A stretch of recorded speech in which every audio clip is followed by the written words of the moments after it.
enthusiasts are very familiar with the life of, well, with the work of Giuseppe Verdi, but few people know that we actually almost lost him for good. He quit composing. He was writing a comedy. His children had both died within the last 2 years, and then his wife died while he was writing the comedy. He tried to get out of it, saying, he can't write a comedy on the death of his wife.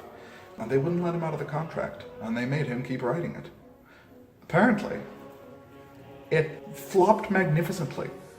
Audiences didn't think it was funny, and naturally, Verdi attributed this to the fact that he was made to write a comedy while grieving for the death of his wife. And he finished composing. He was done. Totally done.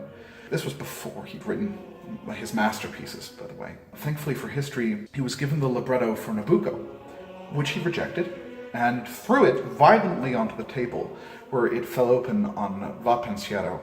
Oh, my homeland, so beautiful and lost. Oh, memories, so dear and yet so deadly. And that inspired him, and suddenly he started writing again. A little slowly at first, but then in force. And that's when he wrote Nabucco, his first great hit. And then after that, of course, the rest is history. And had it not been for him being apparently repeatedly given that libretto until he literally threw it, we wouldn't have had Verdi. A little bit of food for thought. There.